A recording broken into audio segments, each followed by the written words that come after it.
unpopular in the UK. It's also unpopular in the US, according to opinion polls. You've even got the MAGA base, people like Tucker Carlson now coming out criticising Trump for this and saying we wanted America first, not Israel first. So he's losing even his base on this.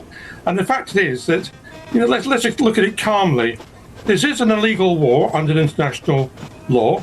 In terms of the consequences of that, as we discussed last week, Ben, there aren't clear aims. They keep changing. And he was advised by his own intelligence community that it wasn't like Venezuela, where the guy's going to go and be replaced by a patsy who will do what America wants.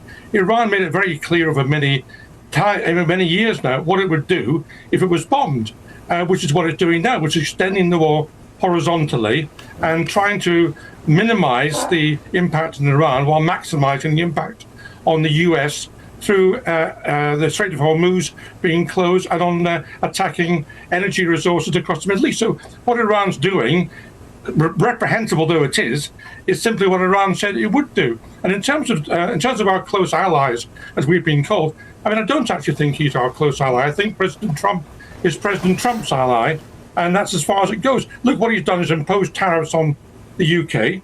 He's threatened to invade another NATO nation in Denmark or Greenland. He's also insulted British troops who were out in Afghanistan. I don't think he is actually our friend. Now, we have to deal with this diplomatically. I think Keir Starmer's trying to do that. And Mark Carney's doing it in Canada. And we have to recognise that the relationship between the UK and the US continues at the intelligence level. And it will be there long after Keir Starmer's gone and long after Donald Trump's gone. So we have to keep this show on the road. But It's quite right to pull up President Trump when he's not acting in Britain's interest. And Britain's Prime Minister and Britain's parties put the British national interest first, which is not the same as the US national interest necessarily. All right. I would say that President, there was lots to unpack there, but his comments about NATO not being on the front line, he did come out and clarify the next morning that he wasn't including British troops in that. But that's just one point from a myriad.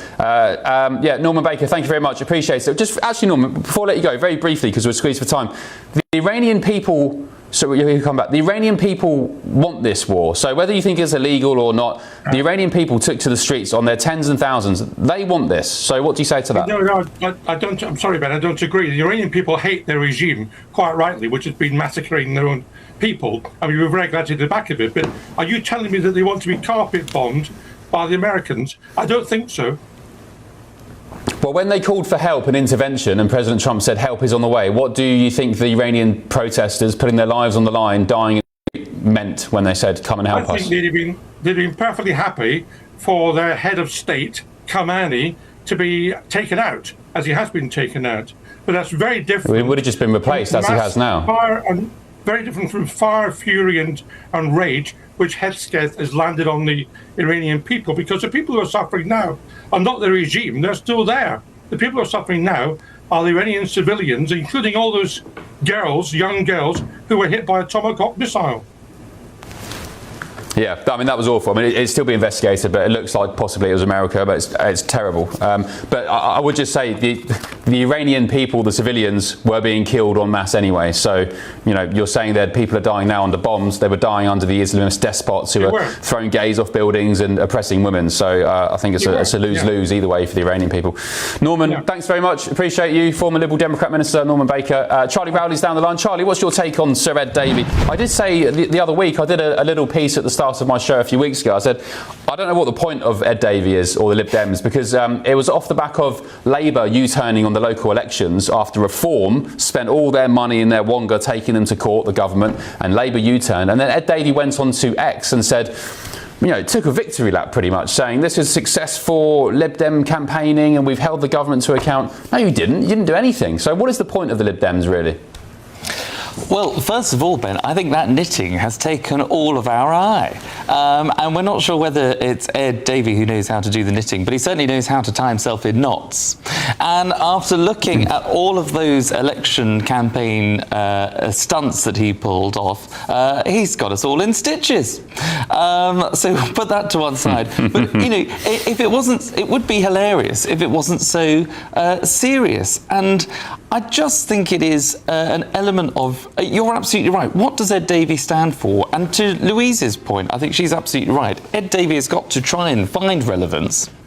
And in order to do that, I think he is whilst attacking the Commander-in-Chief of the US, he has become the Commander-in-Chief of Trump derangement syndrome, because this is a man that is clearly more interested in talking just about the person, playing the man and not the ball, which is actually, to the conversation that you were just having with Norman, which is the reality of the situation that we find ourselves in. Now, you can be for the American strikes against Iran, you can be against them. In a funny way, or in crude terms rather, that's the easy bit, right? You can decide whether you're for it, whether you're against it, whether you was right, whether it was wrong. I won't take any lectures from anybody talking about international law when we're dealing with a country that is the state funder of international terrorism on a global level, a country that wants to sponsor terrorist against the UK, where our secret intelligence services foiled no less than 20 plots that they wanted to talk to us about.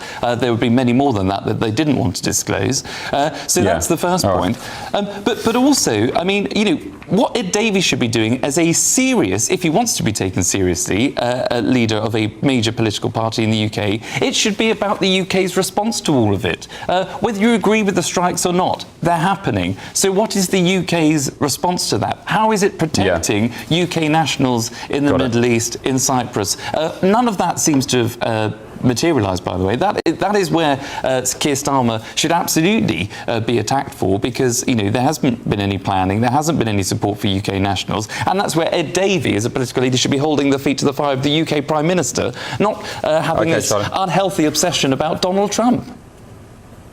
Yeah, well said. Lots of Your Say viewers agreeing with you as well. Beryl has said, I don't think we'll take much notice of Ed Davey, who hasn't yet apologised for the post office scandal and his coalition where he pledged university students to abolish their fees. Of course, the Lib Dems U-turned on that. He may think we've forgotten, but we have not. Thank you for that, Beryl. Right, gbnews.com/Your Say. Keep those coming in. Still ahead, though, on The Late Show Live tonight. We have very good news on the war front. Namely, they are absolutely being destroyed. Iran is being absolutely decimated. Well, President Trump threatens to bomb the hell out of Iran tonight. I thought they'd done it already, to be frank. But it's reported that Keir Starmer, at the same time, is planning to send drones to the region to help bolster US attacks. The latest on that shortly. But elsewhere, millions of people in Italy are set to lose their citizenship in a major shake-up. Should Britain follow suit? And could it reduce the incentive behind illegal migrant crossings? We'll get stuck into that in just a tick on The Late Show Live. Don't go anywhere.